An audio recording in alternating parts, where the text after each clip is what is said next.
watching CTN, Connecticut Network. Your state, your government, your network.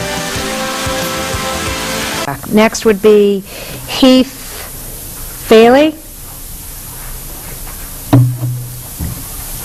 Good morning. Madam Chair, Mr. Chairman, my name is Heath Foley of Manchester, and I appear before you today to testify in opposition to House Bill 5021 and House Bill 5022. As a background, I've been involved in political campaigns in this state and elsewhere for nearly 10 years, most recently as the Executive Director of the Connecticut Republican Party from 2007 to 2009. And in my current post as the Policy Director of the Yankee Institute for Public Policy, I authored a paper last fall which examined the effects of the citizen election program on state Senate races in 2008. In the paper I concluded that the citizens election program was flawed for much of the same reasons that were raised by Judge Underhill's decision, including the burdensome treatment of minor party and petitioning candidates, the windfall sums of grants, and I also noted the lack of electoral competitiveness, the improvement in electoral competitiveness, and shortcomings in terms of transparency and disclosure. I oppose the adoption of House Bill 5021 because while I agree with the governor that the current rules are far too burdensome for minor party candidates and petitioning candidates, it's also my view that the legislature was correct in implementing some viability test for minor party and petitioning for candidates in order to qualify for public funds. By eliminating such requirements, this bill would likely increase the overall costs of the citizen election program and open the door to candidates that cannot demonstrate electoral viability.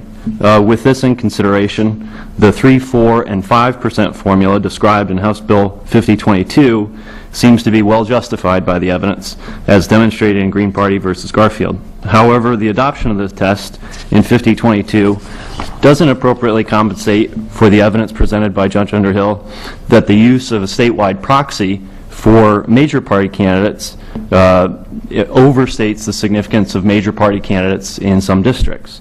For this reason, I support the concept of the formula of 3%, 4%, 5%, but only when applied equally to all political parties, regardless of major or minor party status. Though not addressed by either bill, I also recommend that the committee take under consideration measures to improve the transparency and disclosure aspects of the campaign finance laws, such as requiring electronic filing for political candidates and also more frequent reporting standards.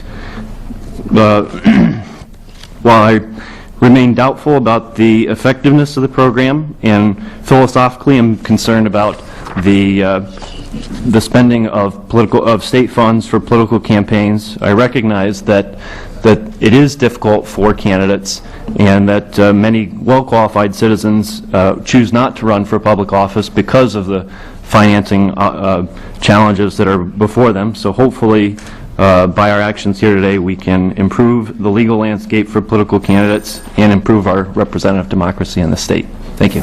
Thank you very much for your testimony and for ending on time. It's a real challenge to do. And I will note, just so you realize, there is another bill pending before this committee to require electronic filing for all campaigns. Yes, we've been trying to do that for a number of years. We appreciate your support. Are there any questions for this speaker?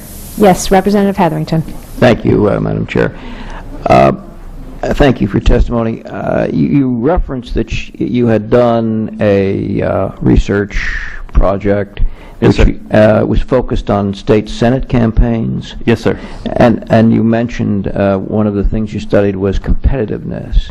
Yes, sir. Did you come to any conclusions about competitiveness? Only that the number of competitive elections as defined by the Federal Government Accountability Office were exactly the same in 2008 as in previous years. I see. Thank you very much. Yes, sir. Thank you, Madam Chair. Okay. Are there any other questions? Seeing none, thank you for your testimony. Thank you.